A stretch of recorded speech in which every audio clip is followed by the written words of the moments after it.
Suraj astro track நேயர்களுக்கு Suraj astro track YouTube channel மற்றும் Skandakrishna தாந்திரிகன் Pooja product சார்பாக பணிவான வணக்கம். 27 நட்சத்திரங்களை ஆக்டிவேட் செய்கிறது. அந்த ஆக்டிவேஷன் அப்படின்றது உங்களுடைய நட்சத்திரத்துக்கு 2வது நட்சத்திரம், 4வது நட்சத்திரம், 6வது நட்சத்திரம், இந்த 3 நட்சத்திரங்களை எப்படி ஆக்டிவேட் செய்கிறது அப்படின்ற குறியீடுகளை பற்றி நம்ம பார்த்துக்கிட்டு இருக்கோம். அதுக்கு இந்த வரிசையில் நம்ம பார்க்க போகிறது திருவோண நட்சத்திரம். திருவோண நட்சத்திரத்தில் பிறந்த நீங்கள் கண்டிப்பாக டிவி பார்க்கணும்.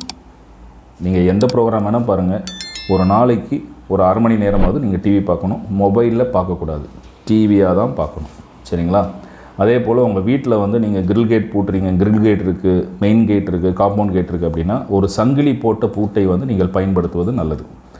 அதே போல் காது கேட்காதவங்களுக்கு ஹியரிங் எய்ட், செவிட்டு மிஷின் சொல்லுவோம் இல்லையா, அந்த காது கேட்கக்கூடிய கருவியை நீங்கள் தானமாக வாங்கி கொடுப்பது சிறப்பு.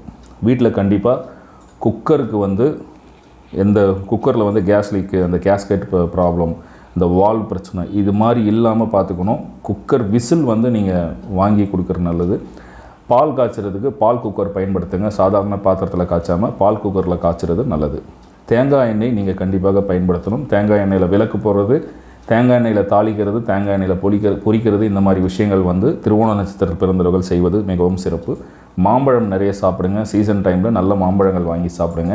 மாம்பழம் சாப்பிட்டா சூடாகிடும், கட்டி வந்துடும் அப்படின்னு பயப்படக்கூடாது. மாம்பழத்தை தோலோடு சாப்பிட்டிங்கன்னா உங்களுக்கு சூடாகாது. முந்திரி போட்ட பாயாசம் உங்களுக்கு அதிர்ஷ்டத்தை கொடுக்கும். சிங்க வாகனத்தில் இருக்கக்கூடிய எந்த தெய்வமாக இருந்தாலும் உங்களுக்கு நன்மையை செய்யக்கூடிய தெய்வமாக அமையும். உங்களுக்கு வசதி வாய்ப்புகள் வரும்பொழுது ஏதாவது ஒரு கோயிலில் சிங்க வாகனம் நீங்கள் செய்து அந்த கோயிலுக்கு உபயமாக நீங்கள் கொடுக்கறது நல்லது. அதே போல் பூச்செடிகள் நிறைய வளர்க்கணும். சனி பகவான் வழிபாடு உங்களுக்கு சிறப்பை தரும். மீண்டும் அடுத்த நட்சத்திரத்தினுடைய வீடியோவில் பார்ப்போம். நன்றி, வணக்கம்.